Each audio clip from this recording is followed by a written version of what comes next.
Prime Minister. Question number 1, Mr. Anthony Beaumont Dark. Mr. Watson. This morning I had meetings with ministerial colleagues and others. In addition to my duties in this House, I shall be having further meetings later today. Mr. Beaumont Dark.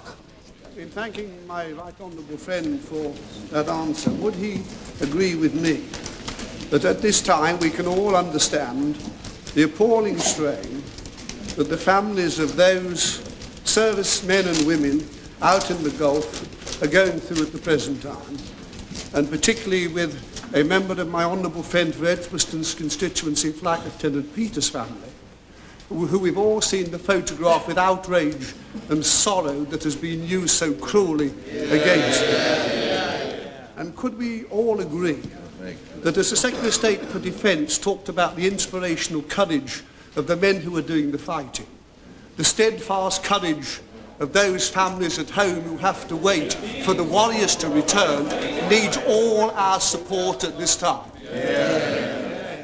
I do entirely agree with my honourable friend, and I think that view will be shared throughout the House. For the families of our forces, and perhaps most especially for those who have been captured, there is a special agony at this time, and I think we send them all our sympathy and appreciate the courage that they too are showing. Neil Kinnock. Mr. Speaker, may I associate myself first with the remarks of the Prime Minister, and also ask him, would he not agree with me that the relatives of airmen missing in the Gulf conflict have enough to put up with without a prying press?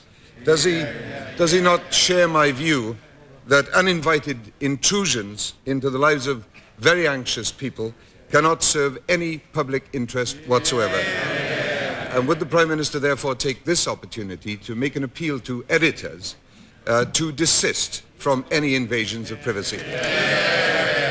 I'm grateful to the right honourable gentleman. I should say at the outset that it is standard practice not to disclose the names of those killed without the consent of their families, and I hope and expect that to be observed throughout the whole of this particular conflict.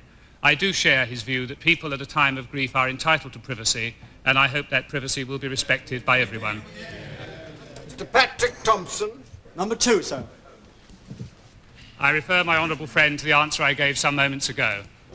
Patrick Thompson. Mr. Speaker, does my right honourable friend agree that those industrial nations not committing forces to the Gulf can assist by increased financial contributions? By increased financial contributions to those bearing the cost of upholding the rule of authority of the United Nations in that region?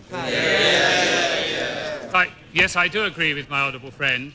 It is, of course, the case that some of the countries concerned have constitutional restrictions against committing forces, and some of them, of course, are already contributing substantial funds. But as the costs mount, I do hope we can look to them to contribute further to the communal costs. David Trimble.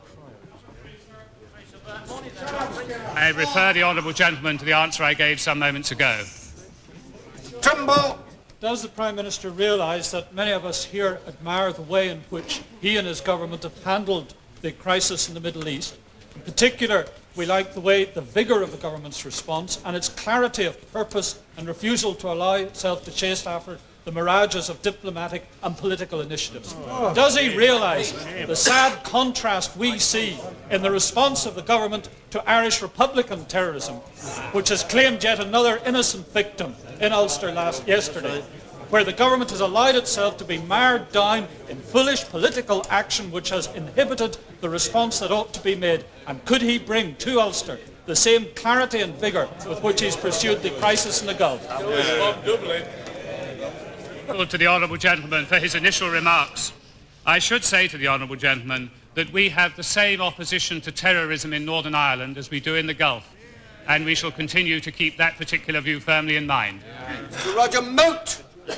My right honourable friend agree that whilst rightly our attention today is focused on the Allied forces in the Gulf, it would also be right at this time to pay a tribute to the late King Olaf of Norway, who in times of war and peace did so much to cement the very strong links of friendship between Norway and the United Kingdom. Yes, I am grateful to my honourable friend. King Olaf was enormously popular in this country and had a very real affection here in the hearts of many people who had come to know him. I'm sure the whole House would wish to join me in sending our sincere condolences to Her Majesty the Queen on the death of her cousin and on the death of a very good friend of this country. Mr. Jeremy Corbyn.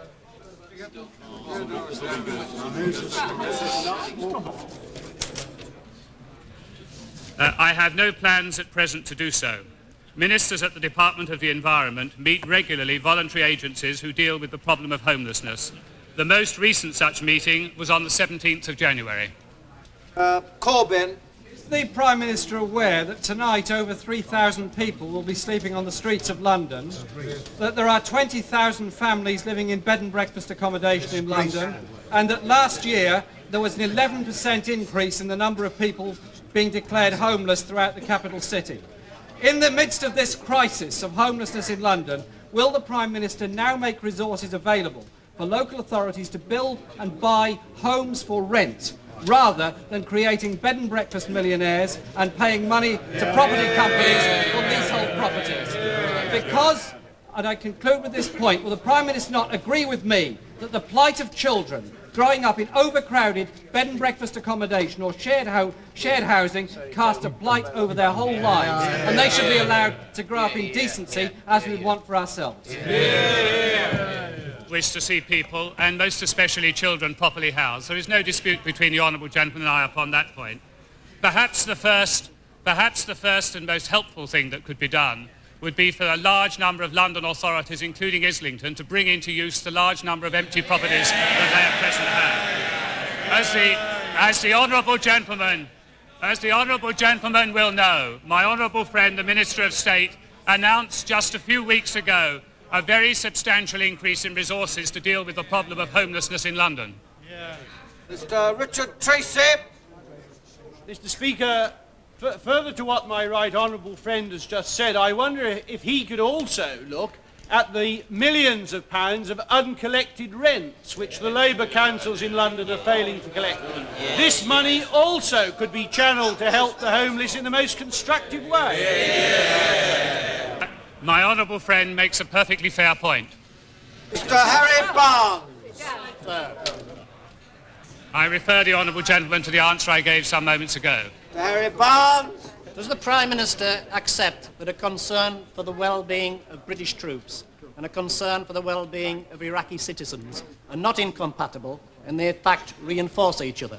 And will he tell us what the casualties are in Basra in southern Iraq, which is a prime target because of its docks, its railway marshalling yards, and the other facilities that are there, including massed Iraqi troops?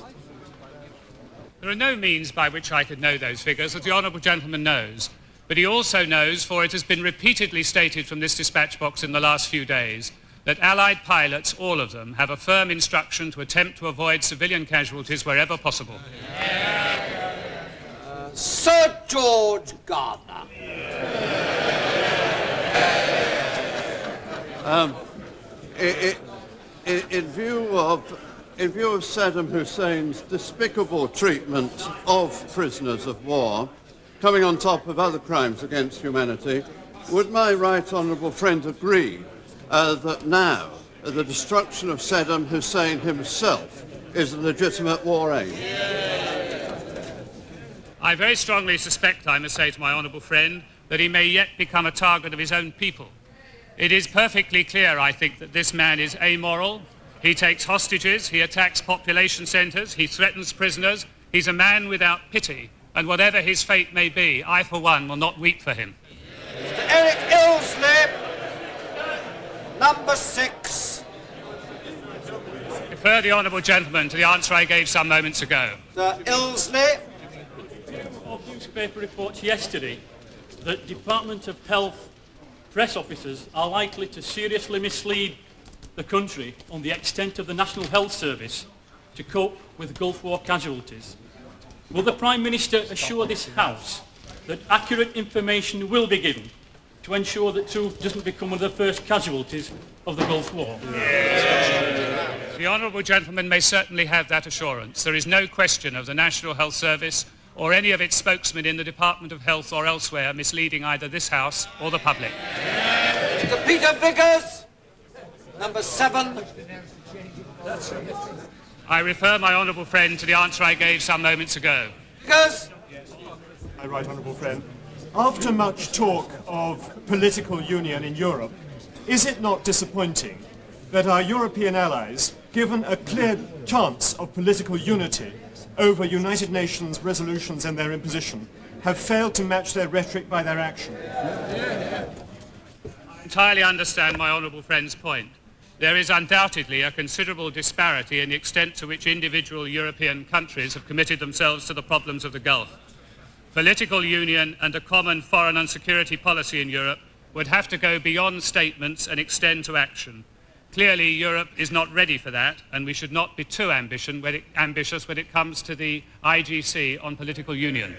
But Steele, does the Prime Minister agree that if the reports this morning are correct, that Saddam Hussein has started to destroy oil installations in Kuwait, this may suggest two things. First, that he's given up any chance of holding on to Kuwait, and secondly, that his claim to be defending the interests of Palestinians is manifestly nonsense when 150,000 of them are still trapped in Kuwait, their livelihoods wrecked by his pillage of that country.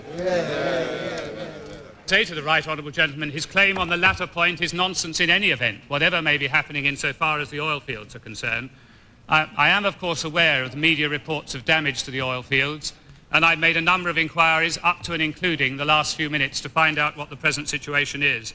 I must say to the House, as yet, I have no independent evidence to confirm those reports. If and when it becomes available later in the day, I assure the House my right honourable friend, the Secretary of State for Defence, will make it public.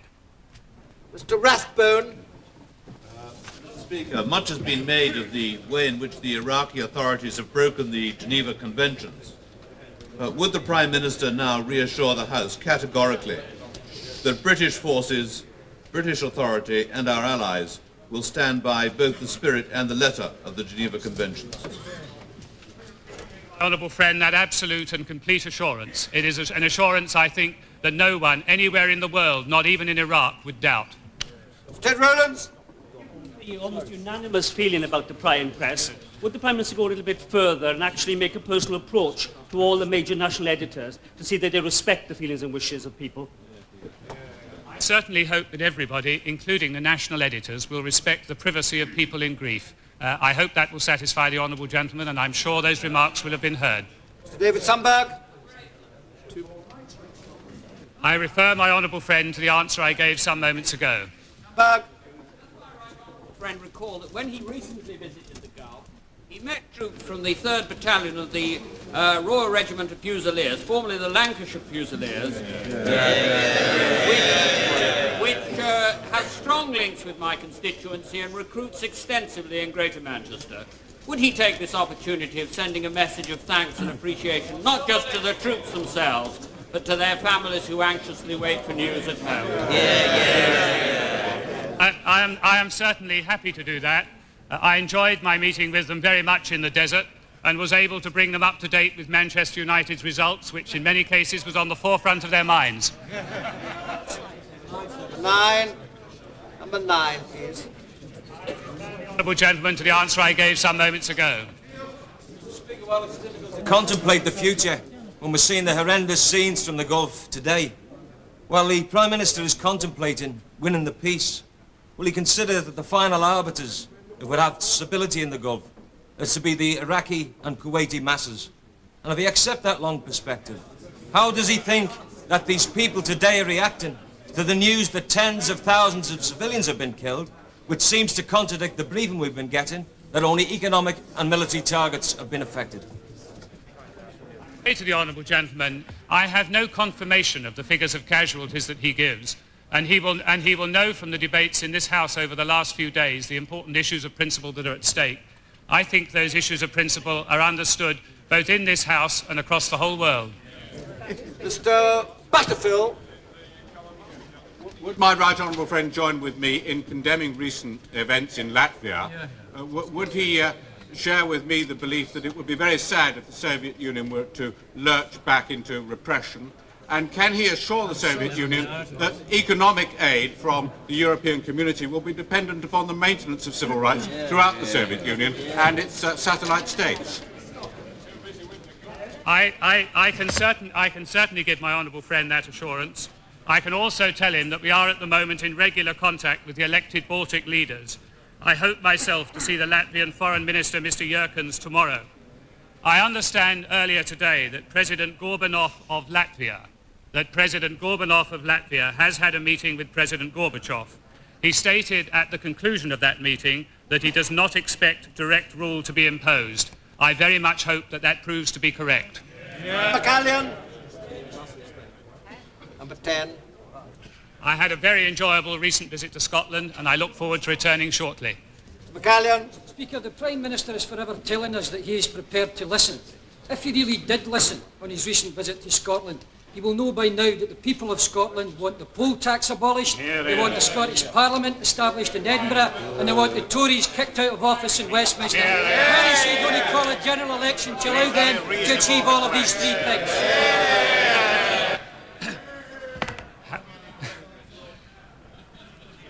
How very curious. That wasn't precisely what they said to me.